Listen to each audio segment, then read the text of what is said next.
Assalamualaikum dan salam sehati sejiwa. Pegawai pendidikan diingatkan untuk berkhidmat dengan profesional serta mengamalkan sikap integriti tinggi setiap masa. Ini bagi memastikan kecemerlangan berterusan bidang pendidikan di negeri ini. Pengarah Pendidikan Negeri Sabah Hajah Maimunah Haji Suhaibul berkata, pihaknya tidak akan berkompromi dalam soal integriti para pegawai, malah tindakan tegas akan diambil terhadap yang ingkar. Maimunah menegaskan demikian ketika menyampaikan amanat sempena majlis penyerahan surat penempatan pemangkuan DG48 di Wisma Pendidikan Kota Kinabalu. Beliau berharap pegawai pendidikan yang menerima kenaikan pangkat ini akan memikul tanggungjawab sebaiknya dengan menunjukkan prestasi kerja terbaik. Turut ditekankan konsep 2R, iaitu respect and responsibility, untuk dibudayakan seluruh warga pendidikan dalam melaksanakan tugas masing-masing. Seramai 40 pegawai pendidikan grade DG44 yang dinaikkan pangkat kepada grade DG48 menerima surat penempatan masing-masing melibatkan daerah-daerah di seluruh negeri. Ketepikan perbezaan fahaman politik dan perjuangkan matlamat memajukan bangsa Kadazan Dusun Murut KDM yang berjaya bukan sahaja di negara ini malah di persada antarabangsa. Wakil Rakyat Kiulu Datuk Johniston Bangkuai berkata, penyatuan rakyat dapat memastikan keharmonian dan kemajuan berterusan dinikmati bersama. Perlunya untuk kita mengetepikan soal politik itu adalah dalam konteks perlunya perpaduan dalam setiap kampung. Kita terima hakikat bahawa dalam setiap masyarakat itu di kampung-kampung sudah tentulah berbagai pemikiran tentang soal politik. Tetapi saya berpendapat bahawa walau apapun pandangan atau pendapat politik kita, tapi kita mempunyai tujuan yang sama. Kita ingin melihat kemajuan dan pembangunan di tempat kita. Datuk Johniston ditemui RTM selepas merasmikan Pesta Keamatan 2016 peringkat Kampung Tomis Lama di Kiulu. Sementara itu, Pegawai Perpaduan dan Integrasi Nasional Daerah Tuaran Dusin Gingging berkata, keseimbangan sosial penting bagi memelihara perpaduan dalam masyarakat agar berupaya menghadapi cabaran global yang semakin kritikal. Meningkatkan keupayaan sosial kita supaya kita boleh memahami berbagai-bagai kebudayaan di Malaysia, dan disitulah punsanya kenapa kekuatan kita dari segi perpaduan. Dalam perkembangan lain, Datuk Johniston memaklumkan Balai Budaya Kraf Tangan dan Makanan Tradisi di Kiulu dengan kos RM200,000 dijangka siap sebelum penghujung tahun ini. Pada majlis ini, beliau turut menyampaikan sumbangan kepada pengerusi Rukun Tetangga Kampung Tomis, Simon Golongan. Syarikat penerbangan Maswing Sendirian Berhad berada pada landasan yang betul untuk menjadi syarikat yang kukuh dan berpotensi besar pada masa hadapan. Demikian dinyatakan Ketua Pegawai Eksekutif Maswing, Kapten Rizwan Rashid.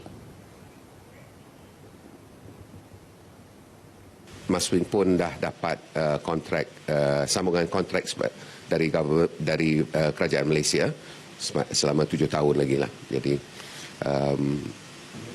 Maswing boleh dikatakan dah satu company yang orang kata dah stable dan baiklah pada masa ini. Kapten Rizwan bercakap kepada media selepas melakukan kunjungan hormat terhadap Yang di-Pertua Negeri Sabah, Tun Dr. Haji Johar Datuk Haji Mahiruddin di Istana Negeri Kota Kinabalu. Kunjungan ini bertujuan memaklumkan Tun Johar mengenai perkembangan terkini syarikat berkenaan selain persaraan Kapten Rizwan pada Ogos ini. Sementara itu, satu kunjungan hormat dilakukan rombongan Sri Pelancongan Sabah ke atas isteri Yang di-Pertua Negeri Toh Puan Hajah Nurlidah Tan Sri RM Jasni di Istana Negeri Kota Kinabalu. Rombongan itu turut membawa pereka batik tempatan Alizrona Gapang yang berasal dari Kota Belud bagi memperlihat rekaan batik beliau kepada Toh Puan. Amalan tanggungjawab sosial korporat CSR yang dilaksanakan oleh sesebuah organisasi termasuk syarikat-syarikat korporat untuk membantu golongan memerlukan dilihat mempunyai kesan efektif khususnya dalam peningkatan prestasi syarikat.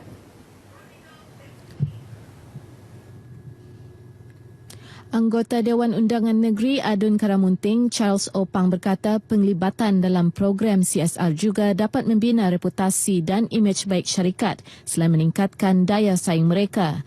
Sehubungan itu, kerajaan sentiasa komited dalam usaha memperkasa amalan CSR di kalangan syarikat korporat bagi memastikan nasib golongan memerlukan terbela. Beliau berucap merasmikan majlis berbuka puasa bersama 20 anak yatim dari Parlimen Batu Sapi dan pelancaran program Sampan 4 Points by Sheraton di Sandakan. Menerusi program Sampan itu, orang ramai boleh menyumbang barangan berbentuk keperluan harian dengan meletakkannya ke dalam sampan yang diletakkan di hadapan pintu hotel berkenaan sebelum diserahkan kepada golongan yang memerlukan. Selepas setahun berlalu, memori tragedi gempa bumi di Gunung Kinabalu tetap utuh diingatan khususnya buat keluarga mereka yang terkorban dalam kejadian berkenaan. Wartawan RTM Serina Olivia Chong menyelami hati keluarga salah seorang pelajar dari Singapura, Sonia Jadip Jala, yang terkorban ketika terlibat dalam pendakian di Gunung Kinabalu pada hari bersejarah itu.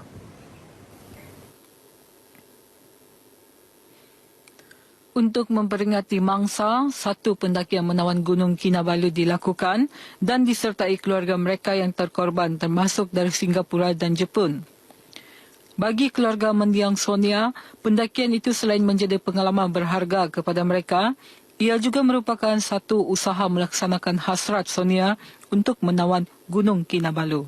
We had to reach the destination and for her, only for her. This entire trip is for Sonia. She passed away 1 year ago, and she could not make it. Her dream was to reach a summit. She could not make it, like with many of her friends. So this was more on behalf of Sonia and her classmates, schoolmates from Tanjung Katong Primary School. It's all for them. Pendakian bersejarah itu turut disertai anak perempuan Nari, iaitu Gayatri, serta lebih 10 ahli keluarga Sonia termasuk ibu bapa, abang, kakak dan sepupunya. I think for all of us, not just me, it's definitely to get closure and just do it for Sonia and be able to do as much as we could because a lot of us were not able to make it to the summit for obvious reasons, but I definitely wanted to do this for Sonia and get as close to her as possible where she was found. Pengalaman berada di negeri ini telah memperlihat keramahan masyarakat tempatan, termasuk para malim gunung dan porter yang banyak membantu para pendaki melaksana misi mereka. We talk a lot about city life and all these things, all the difficulties we face there, but we see what the Sabah people are doing down here, what the mountain guides are doing, what the porters are doing, and the life that they are leading. The hardship, and how they were so friendly with us. How I think it was a humbling experience for us. It has been a very fulfilling experience, and there are so many things that I will definitely be bringing back with me. I think from what we have all seen, like the Sabahan people, their mannerisms, their patience, they are so humble, so hospitable. And I think these are some of the things that I'll definitely be bringing back with me. And probably, adapt into my current lifestyle. Menyifatkan Gunung Kinabalu sebagai satu fenomena majestik, keluarga mendiang Sonia tidak menolak kemungkinan akan kembali ke negeri Sabah untuk menawan Gunung Kinabalu pada masa hadapan. Jelajah Ramadan RTM 2016 diteruskan di Kampung Tudan Baru Keningau kemarin. Pada hari kedua jelajah laluan 4 ini, konvoi RTM yang tiba dari wilayah Persekutuan Labuan meluangkan masa di Masjid Ukhuwah Kampung Tudan Baru sebelum bendera jelajah Ramadan diserahkan oleh Timbalan Pengarah RTM Labuan Muhammad Zam Ali kepada pengurus Keningau FM Rozali Haji Baba. Hadir pada majlis penyerahan bendera tersebut, pemimpin pembangunan masyarakat Liawan, Sahanib Jamil mewakili Pembantu Menteri Pertanian dan Industri Makanan, Dato' Haji Sairin Karno. Turut diadakan penyampaian sumbangan wang tunai dan barangan keperluan harian kepada warga emas serta sumbangan peralatan sembahyang kepada badan masjid, ceramah tazkirah Ramadan, majlis berbuka puasa, solat maghrib, isyak dan tarawih berjemaah. Terdahulu berucap, Sahanib berkata, program turun padang ini amat bertepatan dengan peranan RTM menyampaikan dasar-dasar pembangunan kerajaan selain menyelami permasalahan rakyat, terutamanya penduduk di luar bandar. Berucap pada majlis sama, pengarah penyiaran RTM Sabah, Haji Ali Ngasio berkata, jelajah Ramadan bertujuan mendekati masyarakat selain menyalurkan maklumat bermanfaat. Sementara itu, masyarakat setempat yang ditemui memberi respon positif terhadap program berkenaan. Dengan adanya kunjungan seperti ini, maka sudah tentu akan merapatkan lagi hubungan di antara warga kerja RTM dan semua penduduk, khususnya di kampung ini dan amnya penduduk di sekitar daerah Keningau. Dan selain pada itu, banyak lagi lah kebaikan-kebaikan di atas kunjungan dan pelaksanaan program seumpama ini, dan saya harap program seumpama ini adalah amat baik dan perlu diteruskan pada tahun-tahun akan datang. Saya bersyukur sangat-sangat sebab ada yang memberi bantuan saya, yang RTM. Saya ya di sampana bulan Ramadan ini, saya berterima kasihlah semua yang datang di sini untuk memberi sumbangan sekurang-kurangnya, meringankan sepunya beban dah. Rombongan jelajah Ramadan RTM akan diteruskan hari ini ke Masjid Al-Raudah Suk dan sebelum meneruskan perjalanan ke Tawau. Kontingen Sabah menyasarkan 40 pingat emas dalam Sukan Malaysia Sukma ke-18 yang akan berlangsung di Sarawak pada 22 hingga 31 Julai ini. Menteri Belia dan Sukan Datuk Taufik Haji Abu Bakar Titingan memberitahu pelbagai perancangan dan program giat dilaksana bagi memastikan hasrat itu tercapai. Menurut Dr. Taufik, ini termasuk menghantar atlet berpotensi menyumbang pingat untuk menjalani latihan di luar negara seperti Filipina, Indonesia dan China selain menyertai kejohanan sukan di peringkat antarabangsa. Usaha itu telah dijalankan dengan rapi sejak 2 tahun lepas. Harapan saya kepada atlet kontingen negeri Sabah adalah untuk kita terus berjuang dengan sedaya upaya dan memberikan saingan yang hebat. Jangan patah semangat, teruskan. Sama-sama kita makan nasi. Sana pun makan nasi, kita pun makan nasi. Sama-sama hebat atlet Sabah dengan negeri yang lain. Kita berharap agar mereka akan jaga nama baik negeri Sabah sepanjang Tamasya Sukma yang berlangsung. Dan slogan kita adalah Sabah Tatap Manang. Beliau bercakap dalam sidang media persediaan kontingen Sabah Sukma 2016 di Kota Kinabalu. Sukma 2016 menyaksikan Sabah menyertai 21 jenis sukan daripada 24 sukan yang dipertandingkan.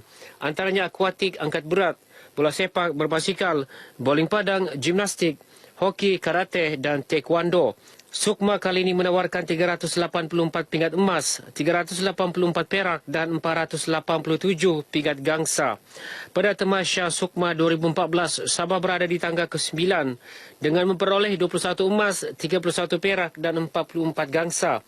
Terdahulu Datuk Taufik menyerahkan watika pelantikan kepada pembantunya Datuk Mas Yung Banah sebagai Ketua Kontingen Sabah untuk Sukma tahun ini. Baik, seterusnya kita ikuti paparan pelbagai acara yang berlaku di Sabah dalam diary hari ini.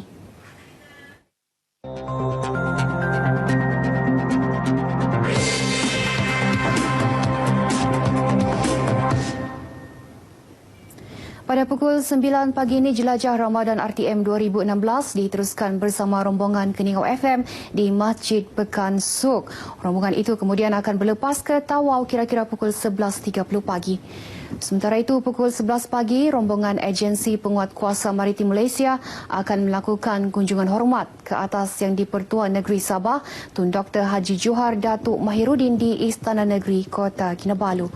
Akhir sekali 2.30 petang ini berlangsung majlis menandatangani MOU pendaftaran Sekolah Agama Rakyat SAR sebagai Sekolah Agama Bantuan Kerajaan SABK di Wisma Jabatan Pendidikan Sabah di Kota Kinabalu. Baik, paparan itu mengakhiri bahan berita dari Sabah. Kembali kepada Kamal di Angkasa Puri. Silakan.